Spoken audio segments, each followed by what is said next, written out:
All right. Well, I'm excited to see everybody for the third webinar in our series. And today, as you might remember, we are going to talk about thinking.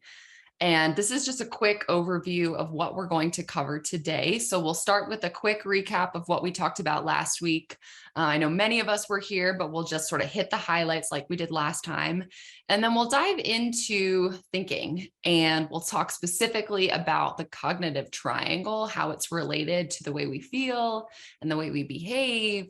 We'll talk about some thinking traps, the ways in which our mind might fall into some traps. We'll talk specifically about one kind of thinking trap, which is called catastrophizing, which is really important for kids that experience chronic pain and chronic itching.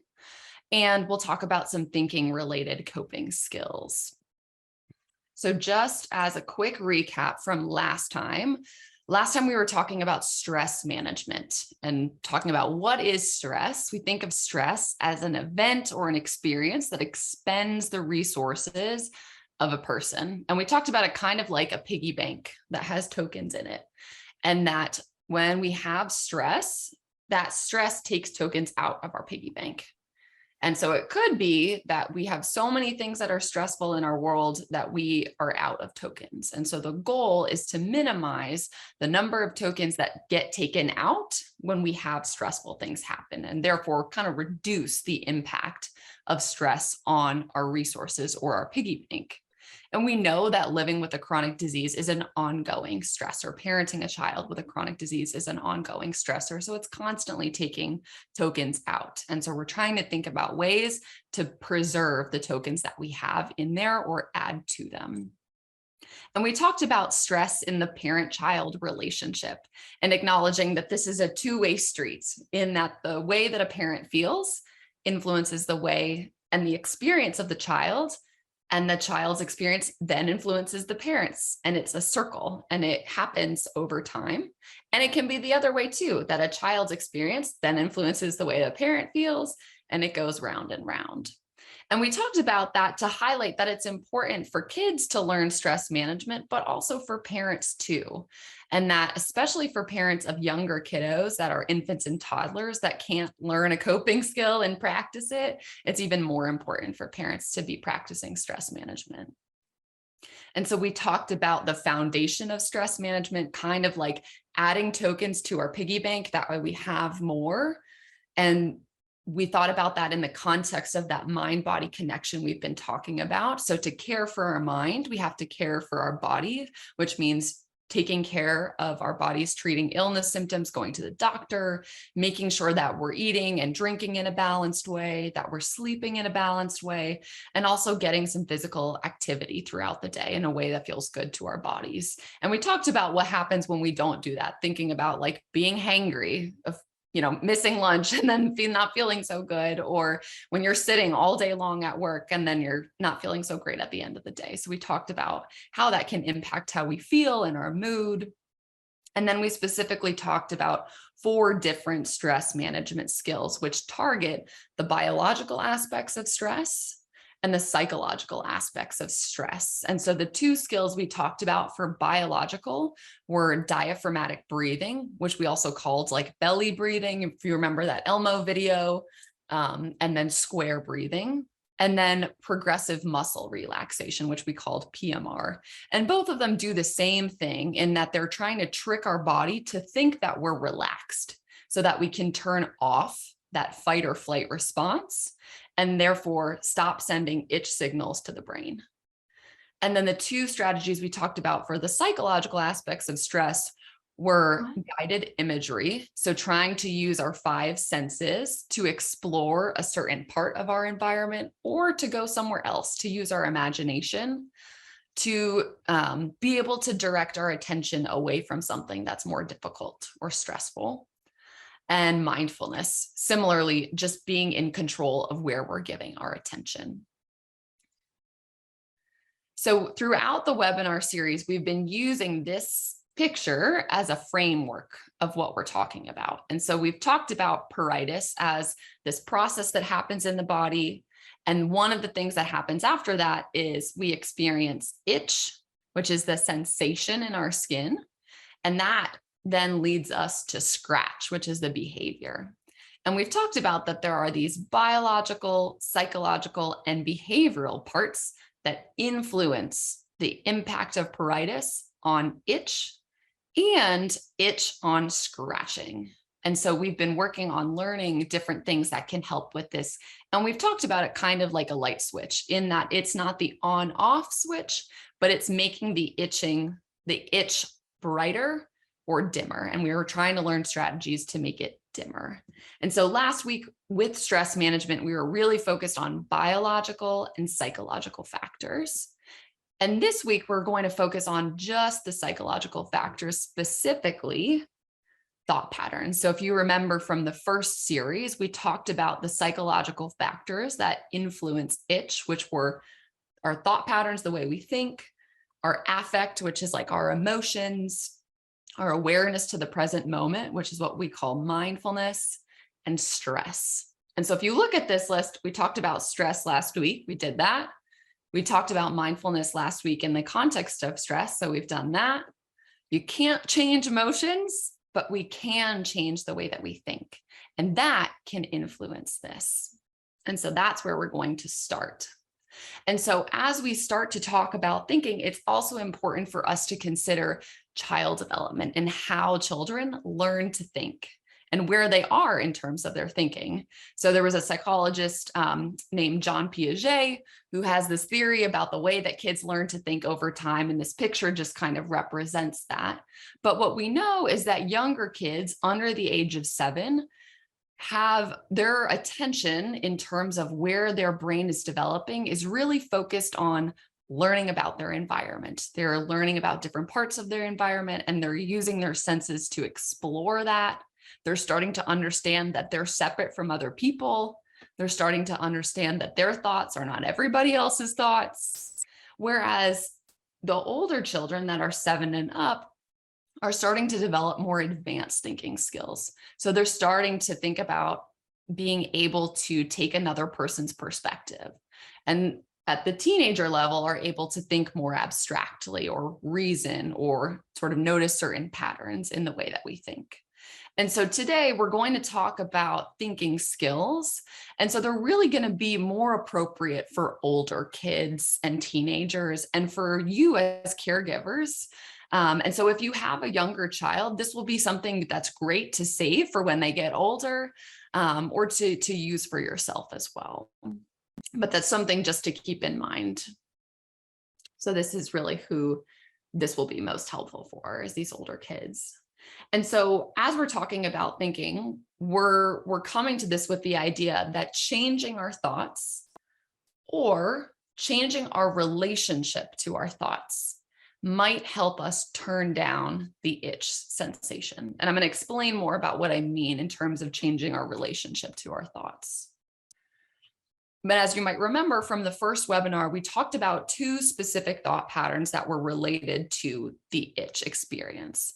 One of which was thoughts that emphasize the negative meaning of itch, specifically worrying about itch and feeling helpless in the context of itch. And the other one was more acceptance-based thinking, accepting our experience as it is and not having a negative reaction to it in the moment. And so what the data have shown, as you might remember, is that thoughts that emphasize this negative meaning we see is associated with increased itch and increased scratch. And acceptance-based thinking is associated with decreased itch and decreased scratch. So let's dive in and start talking about what this means. So we know that as human beings, we have about 70,000 thoughts a day. That is a lot. That is a lot of thoughts. And the thoughts that can go through our mind are things that maybe don't make sense, things we don't want to have going through our mind, things that we're actively thinking about. There's a whole number of things that go through our mind. And sometimes we have thoughts that just pop into our mind that we're not intentionally trying to think about. And we call that an automatic thought. It automatically pops into our head.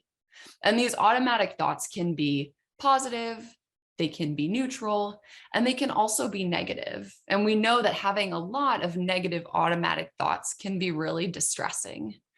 And that negative thoughts in particular can be kind of sticky in that we get stuck in them. And so that kind of raises the question of, well, why do we have negative thinking? Is this helpful for us in any way? And so I think this video can be a helpful way of understanding this a little bit more. Okay, so you got a new sweater. It's great, and you're getting tons of compliments. But then just one person said something snarky about it. And even though you got all that praise, you can't help but stew over the negative comment. Why is that? Why does our mind seem to dwell on the negative?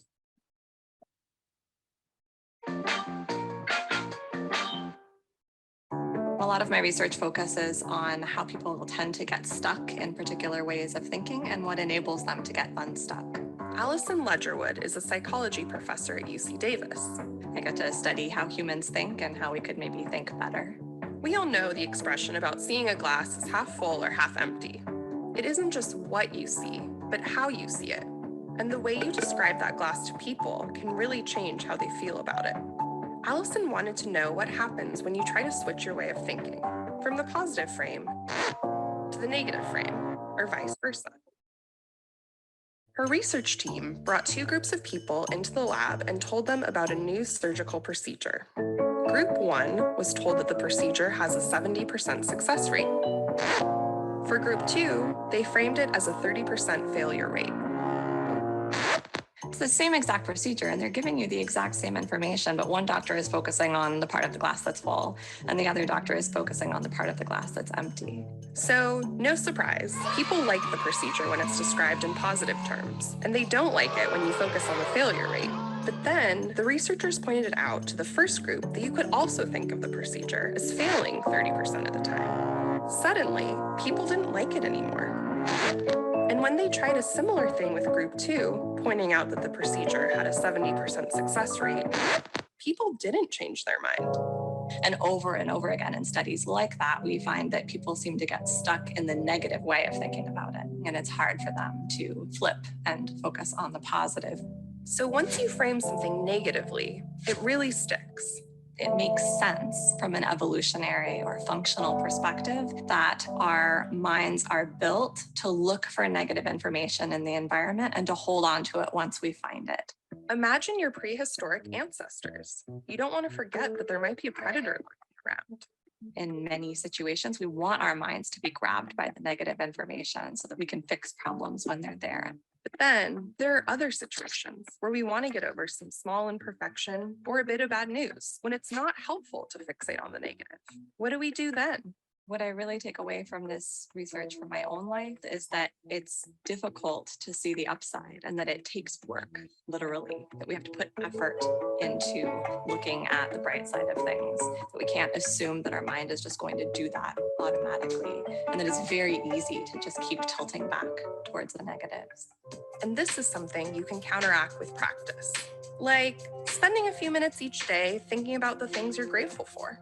Doing this regularly can help it become a habit. And it turns out that this negative bias can change over time.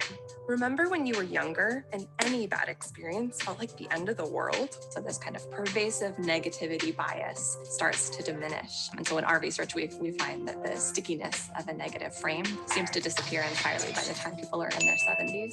And they seem to flow back and forth between negatives and positives much more easily. So maybe that's something we can all be grateful for, that there are actually some good things about getting older. How do you get out of negative ways of thinking? Okay. So I think that just helps us understand a little bit more about the reasons why we have negative thinking and that it has a purpose in some ways and that it can protect us in some ways, but that it takes practice to get unstuck from negative thoughts. And so when we're talking about thinking, we also want to talk about the relationship between the way that we think and the way that we feel. So we know that there is a connection between the way that we think and both the way we feel and our behavior, what we do. And so this helps us be able to understand ways that we can not feel as bad. So we can't change the way we feel, but we can change our thoughts and our behavior. And by doing those things, we can change the way that we feel. So an example of this, I'm sure this has happened to several of us, is let's say we're walking down the street, we pass somebody that we know, and you go to wave at them and they look at you and they don't wave back. So like, what would go through your mind if that were to happen? What are thoughts that could go through your mind, or maybe like have, if this has happened to you? And you can either put it in the chat or just unmute.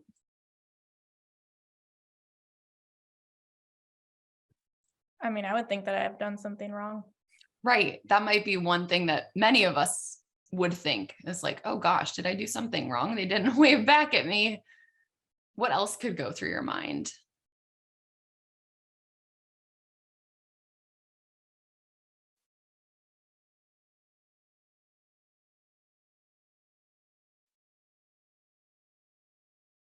Could be something. Sorry, go ahead. You said that they don't remember who you are. Yeah, maybe they don't remember me. Absolutely, Tyler. It could be they didn't see me, right? There are lots of different ways that we could think about this. And so we're going to look at this in the context of that cognitive triangle, right? So if we go with what Emily said of, oh gosh, I did something wrong. If that was a thought that popped into our mind, how might you feel the next time that you saw that person?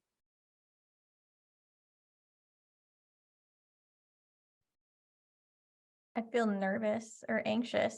Yeah, like anxious, kind of worried. Absolutely. And that, thinking about if you feel anxious or worried, what might you do the next time you see that person? Run the other way. Right? Like not even engage with them. You're going to do something totally different. Absolutely.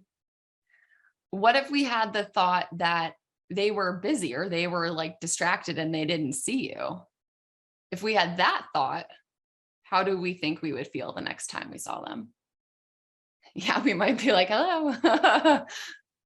But how do you think you would feel if that was the thought that popped into your mind, that they didn't see you? You wouldn't feel so nervous. Right. You might not have as strong of a negative response to them. You might feel not nervous, or you might feel like you want to make sure they saw you, just like Emily was doing. And that might drive your behavior to make sure you go out of your way to make sure they see you. Right.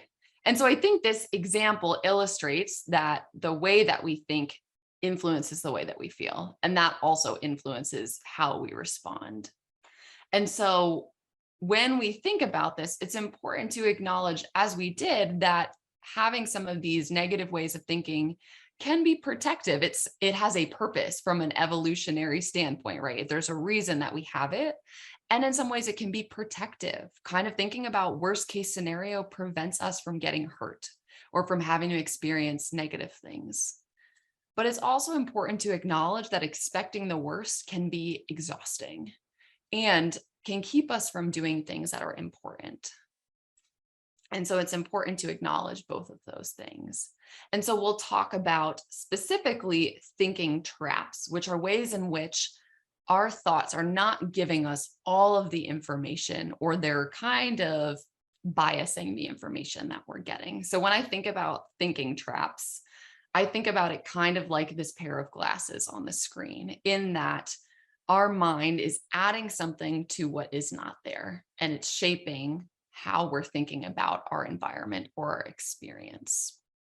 And what we want to do is to be able to say, oh, I have these glasses on and that's why I'm seeing pink, and be able to understand that. And we'll talk more specifically about that. And so I'm going to talk about a number of thinking traps and just explaining them a little bit. And I'm going to go through these relatively quickly. One of the thinking traps that is very common is called all or nothing thinking, or black and white thinking. So an example of this might be, well, if I didn't get 100% on this test, I'm a failure. So it's either perfect or it's failure, or I did this completely right, or I did this completely wrong. There are no shades of gray. There's nothing that's ambiguous. It's all or none, as one thinking trap. Another one is called a mental filter, in which our mind is only paying attention to certain types of evidence. So we might only really pay attention to things that we did wrong and not really pay attention to the things that we did right. And that's related to this one, another thinking trap, which is disqualifying the positive. So automatically getting rid of things that have been positive or things that have happened to you potentially for another reason, but automatically throwing those out. Another one is jumping to conclusions. So particular two kinds of jumping to conclusions, one of which is mind reading. So imagining that you know what another person is thinking, and fortune telling, which is thinking that you know what's going to happen in the future. I think probably many of us have done this before, where we have an interaction with someone, just like that example we were talking about of them walking down the street. They didn't wave at us and we think, oh, they must be so mad. That is trying to read their mind. And there's no way we would know that unless we actually ask them that. And fortune telling, predicting what's going to happen in the future. Another one is overgeneralizing. So everything is horrible or nothing good ever happens. There's, again, no degree of gray. And so it is taking one thing that's happened and making it true about absolutely everything and making these big conclusions. So oftentimes whenever I hear everything or nothing, there's like a little flag that goes off in my mind. Another one that I highlighted at the start of today was catastrophizing, which is also called magnification, and minimization, which we're going to come back to, and we're going to talk more about this. I don't really like the way that this is worded on here. I think of magnification and catastrophizing more like spiraling thoughts. You have one thought that leads to another thought, which leads to another thought, which leads to another thought.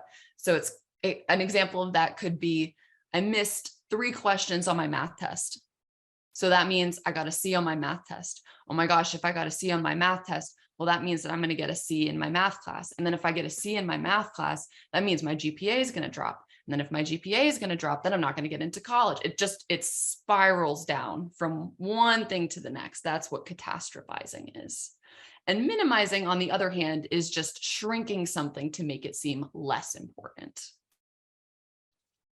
Another one is words that tell us that we are making a judgment about what is happening around us. And that is therefore adding information to what is really happening in front of us. So when I hear words like should or must or it ought to be, this is us adding a judgment about the world around us. And therefore we're adding something to what is happening around us.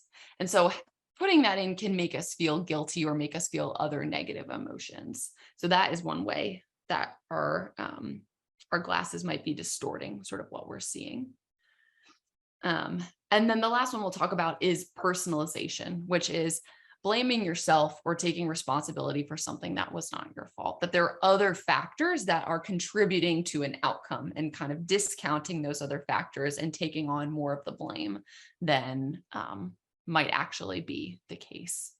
Or on the other hand, blaming everybody else for a big part of what happened when part of what you experienced was that part of it was your fault. And so by talking through these thinking traps, we talked about this idea that we're adding something to our reality. We're adding something to this experience. And so in acknowledging that, we acknowledge that the thoughts that go through our mind are not the facts, that we're seeing the world through these colored glasses that we talked about. And as I mentioned, we were specifically going to come back to catastrophizing, which is common for kids that experience chronic pain and chronic itching. And it really has 3 big parts, one of which is feeling helpless in the context of pain or itching, magnifying that experience, it gets bigger, and then rumination, which is like a cycle. It's constant worry, getting stuck in a loop in negative thinking. And so that might be something like, I worry all the time whether the pain will end. I feel like I can't go on much longer with this pain. This is awful and it's never going to get any better. I'm afraid the pain is going to keep getting worse. Those are some examples of what pain catastrophizing would be like.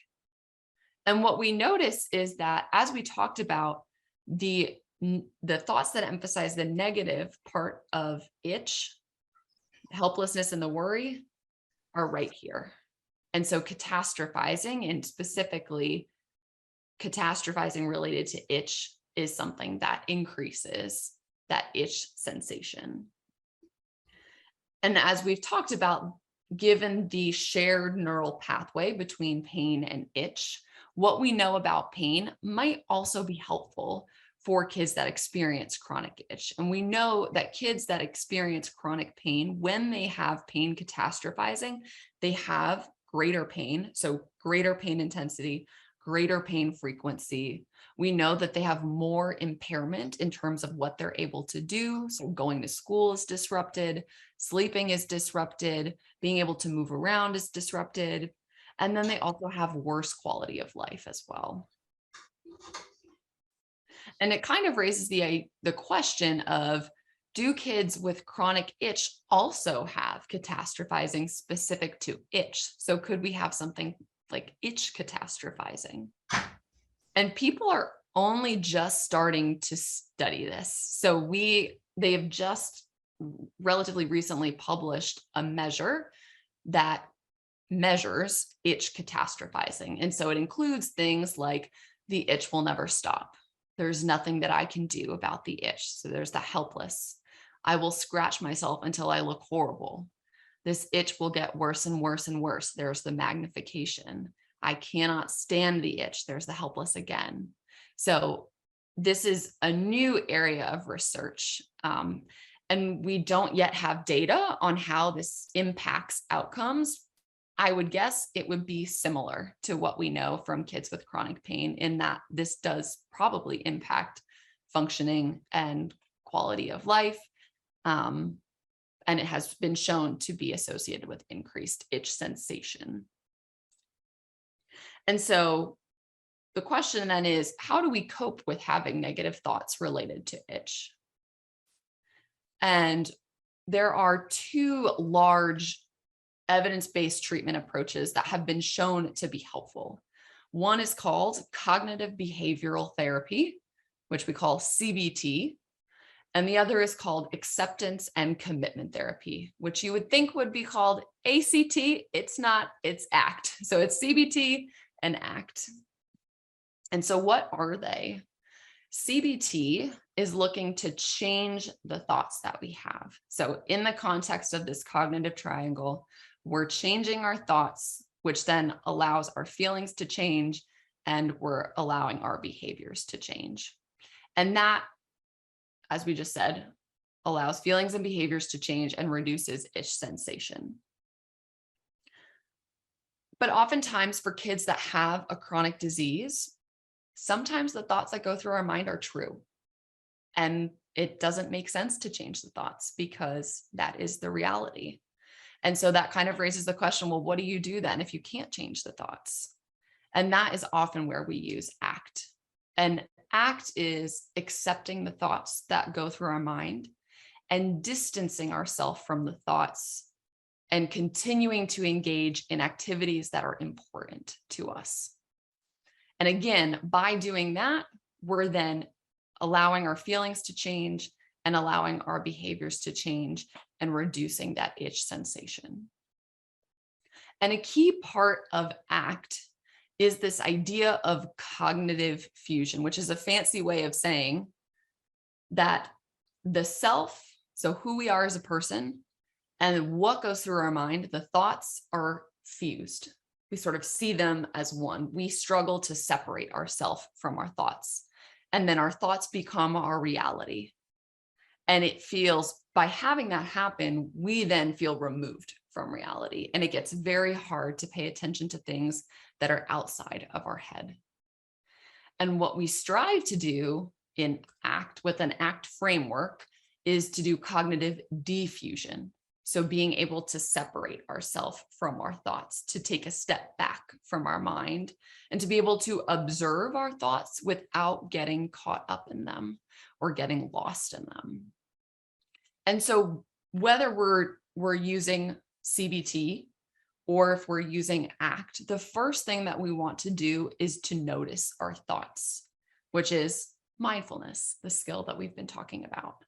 And one of the easiest ways to do that, I have found, is simply adding this in front of whatever goes through your mind.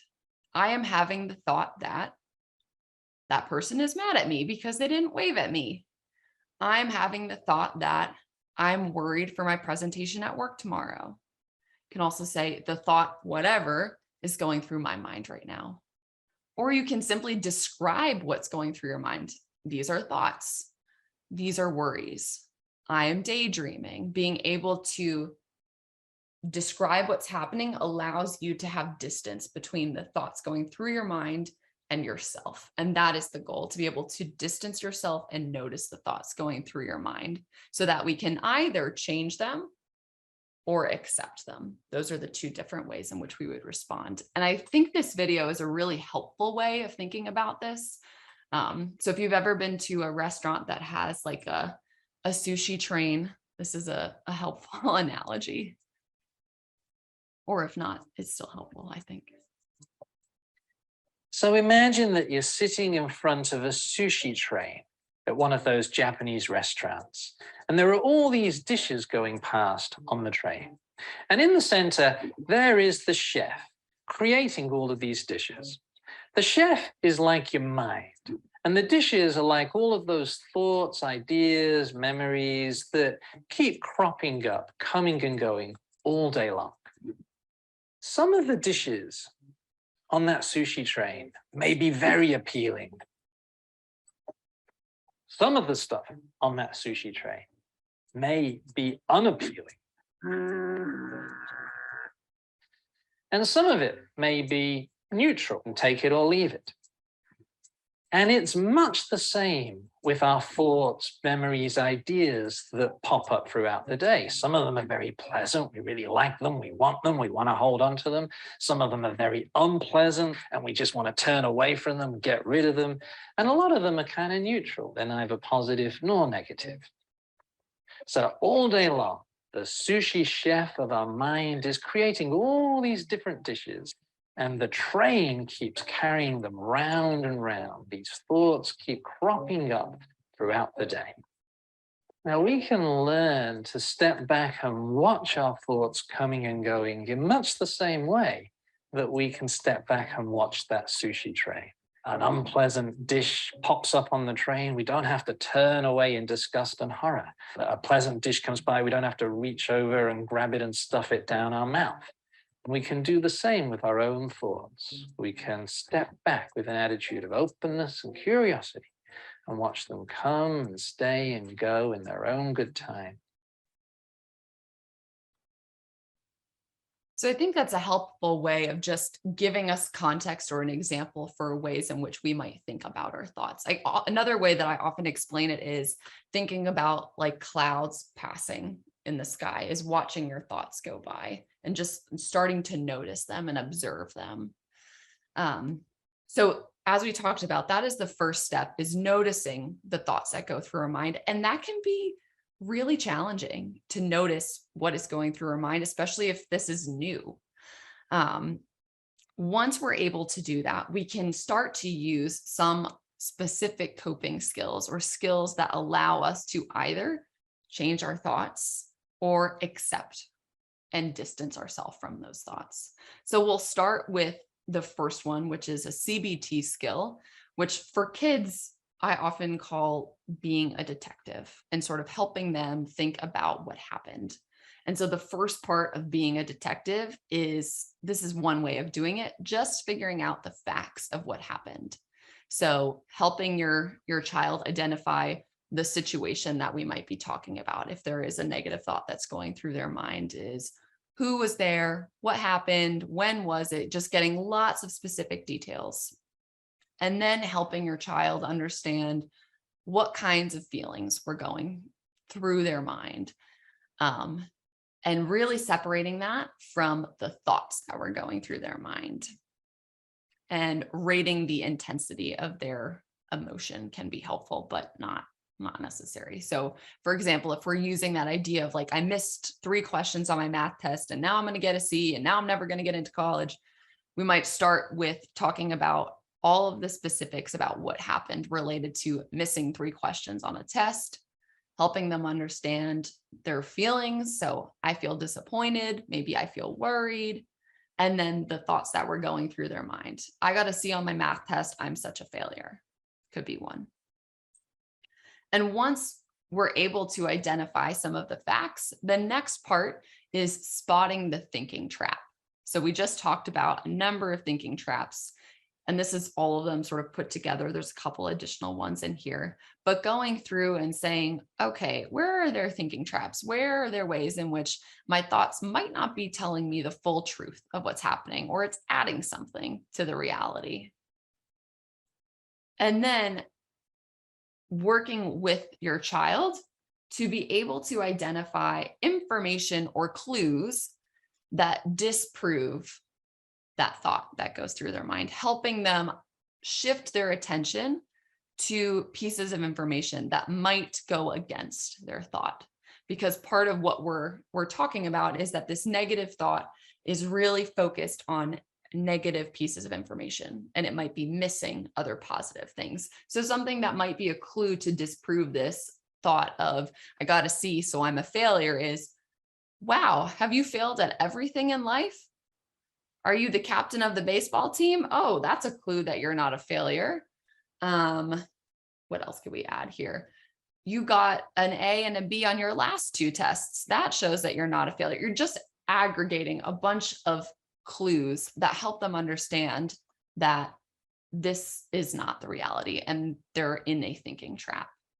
And then working to create a thought that is more balanced, one in which that acknowledges their experience and parts of their reality. So a more realistic or balanced thought could be something like, I got a C on my test and I feel disappointed. I got a C on my test and next time I'm going to spend more time studying so I feel more prepared. Something like that, that honors their experience while also more of the facts of the situation. And the emphasis is really on this more balanced thought. And the idea is that by having this more balanced thought, again, thinking of that cognitive triangle, we're able to then change our negative emotional reaction. And so what we just did in sort of the kid-friendly version is essentially this, which is the more adolescent and adult focused version, which is identifying what happened, identifying how our emotions responded, identifying the thoughts that went through our mind, and then really digging into facts that support the unhelpful thought and facts that go against that, creating that balanced thought, and then rating our emotion after to notice if there are changes to our emotion. And this is really a very simple way of looking at this. This takes a lot of time. And so I want you to understand that this is not a silver bullet of, I'm having a negative thought and I feel really awful. Let me get out a thought record, if you will, and work through this, and I'm magically going to feel better. I would love for that to be true. That probably will not happen. This takes time. And I would often say like months of counseling and therapy to be able to start to shift the way that we think. And this is a tool that we use, but I want to acknowledge that this is a very simple way of thinking about this. And it helps us understand this, but that changing some of the way we think takes time and it takes practice. So I just want to set that expectation that this is a tool that we can use, but it is not the silver bullet that is automatically going to fix the way that we feel. So that is one CBT based tool. And we'll switch gears and talk about some ACT tools, which again are accepting our thoughts and trying to distance ourselves from those thoughts. And some sort of kid-friendly ways of thinking about that. We'll talk about our leaves on a stream, releasing balloons up into the sky, and being the pond. And all of this, again, is coming from that idea of cognitive diffusion, separating the self from our thoughts, trying not to be our thoughts. So this is a little video that I think explains leaves on a stream, which can be helpful. Exercise 3, leaves on a stream. The idea behind this exercise is to simply notice your thoughts coming and going without getting caught with them, without getting into a conversation with them, not trying to control them, not getting tangled up with them, just noticing them and then letting them go. When you are ready, begin. Sit comfortably in your chair with your feet on the ground if you can, and your back straight, but not too straight, sitting against the chair. If you wish, close your eyes or have a heavy lidded gaze, maybe looking at one spot on the ground. Now imagine you are sitting on the bank of a stream and that there are leaves flowing past.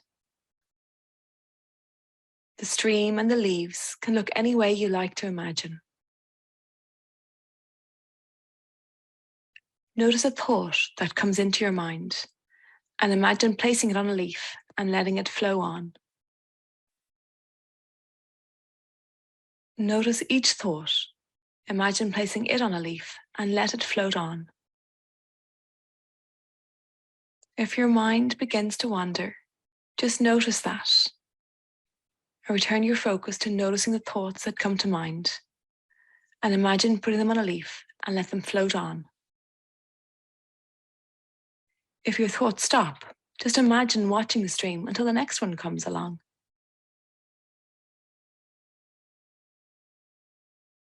It doesn't matter if they are good or bad thoughts. Just notice them and imagine placing them on a leaf and let them float away. I think having this example can be helpful because the idea of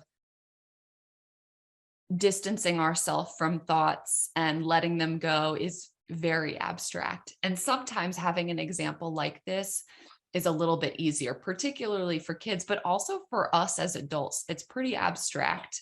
And so I think this is a helpful way to illustrate it. Another example that I highlighted is this idea of There's a type of releasing a balloon. mindfulness-based therapy called acceptance. So If you're still having trouble letting go of your thoughts, you can imagine yourself writing down each thought on a balloon and then releasing that balloon up into the air and just allowing that thought to float from your mind as the balloon floats away.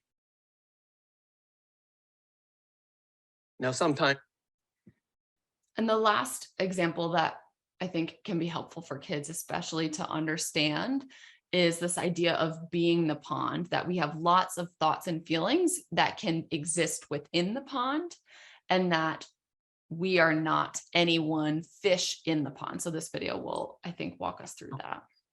I'd like you to imagine that you and your mind is a big, lovely pond. In that pond are lots of different kinds of fish. These are your feelings, all swimming around together. There's a happy fish, a sad fish, a sleepy fish, an excited fish, an angry fish, a worried fish, a playful fish, a calm fish, a kind fish, a selfish fish. So many fish, so many feelings, all swimming around the pond. Your job here is just to be the pond. Be the pond. It's wonderful being the pond because you can just watch all your different feelings just swimming by. All of them are okay. Every feeling is welcome. You be the pond and let the fish be the fish. No need to do anything with those feelings except watch them swimming around. See if you can be the pond now and just watch. seeing what kind of feelings you're feeling. They just swim past. So again, that's another way of having something be a little bit more concrete, which I think can be helpful for kids and for adults, given that this is a bit more abstract.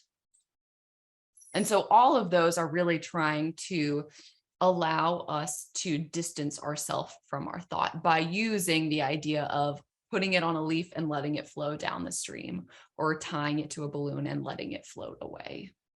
And as I mentioned, all of this takes time and practice, and it can be really helpful to have a professional help with some of these things, because it can be challenging to start to notice our thought patterns and to start to shift them.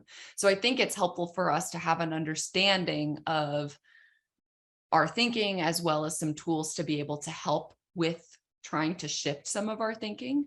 But it can be also helpful to have a professional guide us through some of this. And so next week will be the last week of the series. And so we'll have two webinars. One will be on Monday, which will be talking about evidence-based interventions from chronic itch. So that will really be focusing on the more behavioral parts of factors that are associated with itch and scratch. And then on Thursday, we will talk about the process of finding a therapist. So that is what we have coming next week. But that's what I have for today. So I figure we can pause there and talk about any questions that have come up, or reactions, or anything that is helpful. But I'll pause my screen sharing and just open it up. Caitlin, if I may, I have a few just reactions. Sure. Thank you. First of all, I've shared with you and pretty openly that I've had a unique recent experience where my daughter is now older and she's started to experience itching again. And it just very recently. So we've been creating this, or I've been kind of working with you to create this series. And then, this experience came up, and I almost I'm experiencing it now. And then I also have this, I'm thinking about what I would have coached the younger me when I had the itching infant as well. And so I guess just sharing a little bit of my own reaction and then some of my tips. Please. You mentioned distancing. Mm-hmm. I think that was one thing that was so important for me over the last few weeks. Again, I've worked with you as you've been creating this series, so I understand the tools that you're putting out there and the value of those. But I found myself in the middle of her experiencing her itch, knowing the tools, but not having, just thinking how am I ever going to use these tools? I'm terrified. I'm, afraid, I'm anxious. She's itching.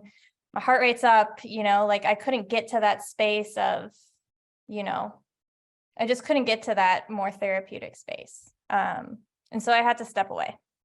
And I mean, fortunately I had, support with me that was able to sit with her while I stepped away. But I think stepping away and just, again, allowing yourself to feel like those videos you shared about the pond and the emotions and all those videos, allowing yourself to feel all the feelings, because you need that.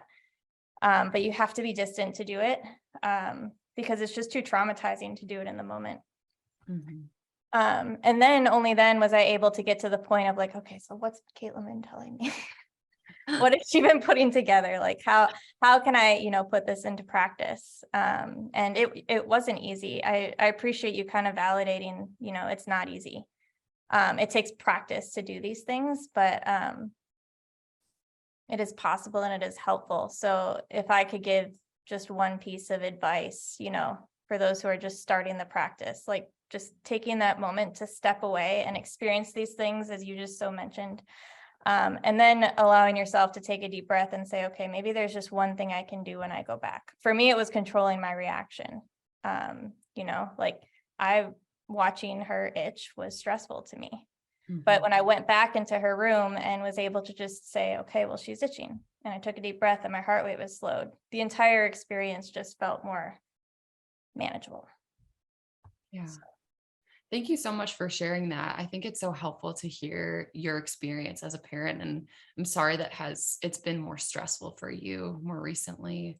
And it sounds like I want to validate that it is really challenging, and that we're presenting some new ideas. And I mean, it would be fantastic if we could present all of these and you could immediately implement them and be like, this is fixed.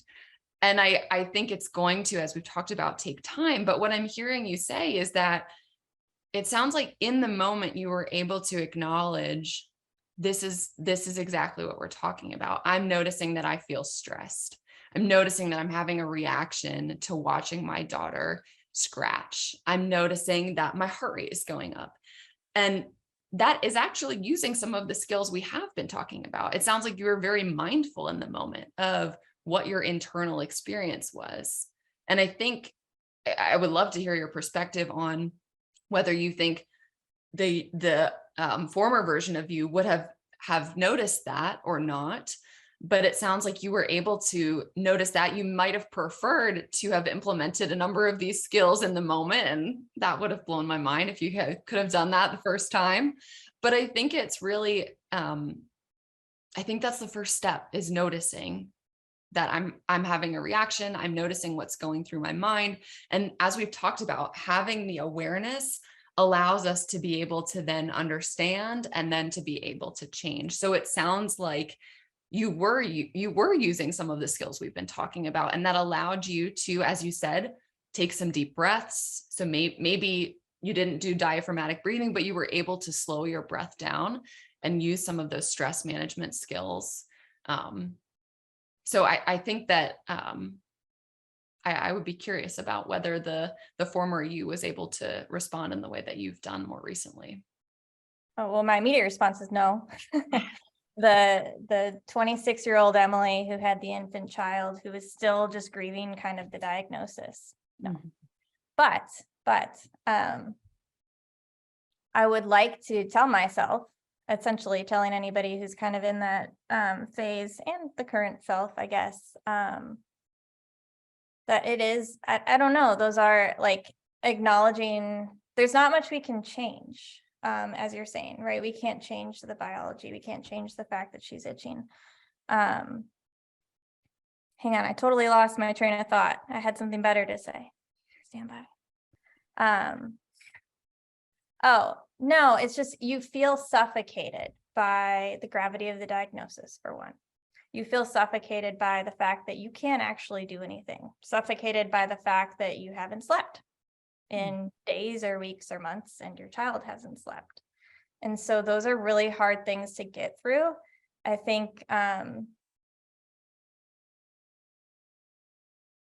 mean, I probably did feel that in my younger self, but I probably didn't normalize it at all. You know, I wouldn't have felt those things and felt like this is real for what you're experiencing and this is what it is. I, probably tried to get through it in a different way, tried to fix it, if you will.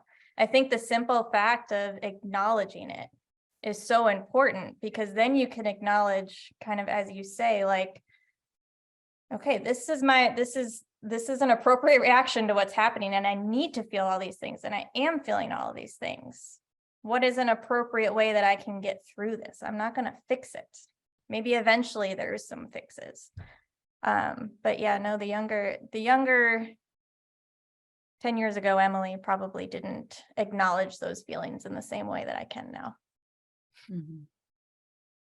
And acknowledging your role in her experience too, right? Is noticing that I'm feeling stressed and overwhelmed, and I'm going to take a minute to have my feelings and process my stress, and I'm going to come back to this, I think is also really skillful, because as we've talked about, your stress she will feed off of. Absolutely. Yeah. Thank you so much for sharing that.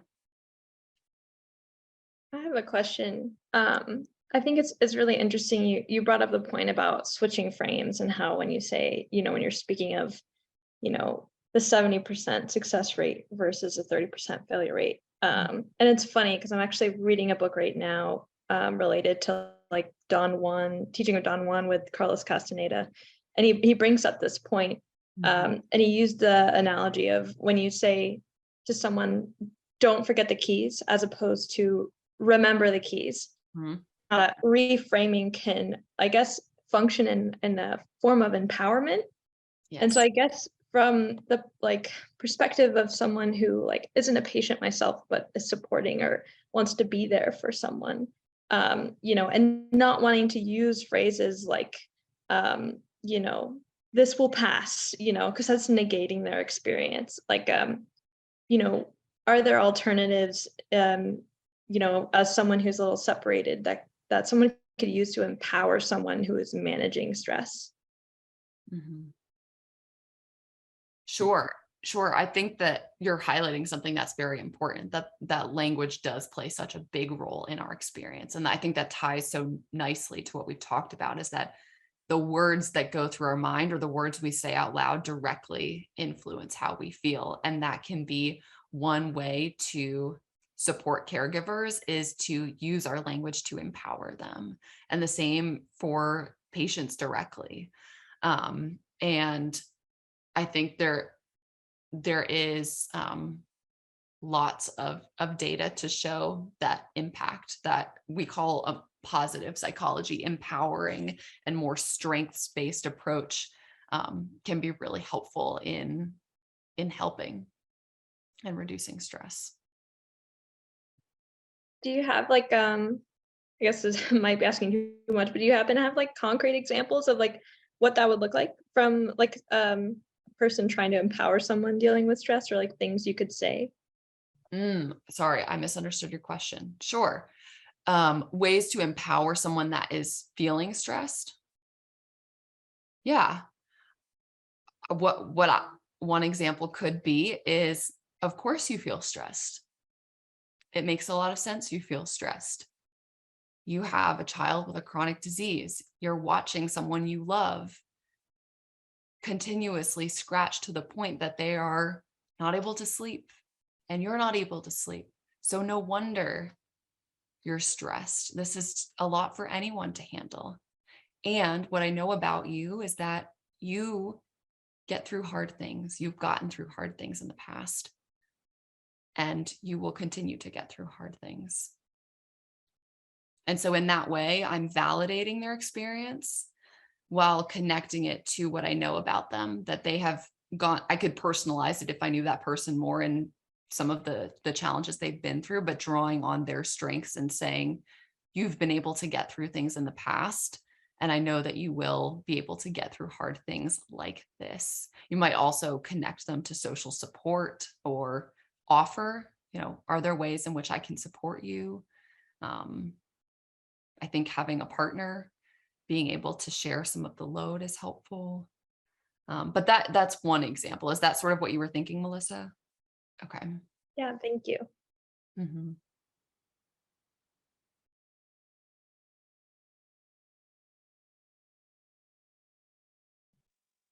I just wanted to I have say, a question. Oh, sorry. Go ahead. no, go ahead, No, please go ahead. No, please. Hello, everybody. I have a baby with PFIC 6. So we are new to this. We are just learning. He was diagnosed a couple of months ago. Obviously, he's 1 year and 4 months, so he doesn't even speak. But my question is, when can you start negotiating or put a kid in therapy to help? Like, when can you start using these techniques with a baby? How young is too young? That will be my question. It's a great question. I think part of what will be helpful for a younger baby will come next week, and will also be some of what we talked about last week, which is stress management for the parents. And a lot of what you're going to do right now is going to be focused on you and the way that you respond to your baby.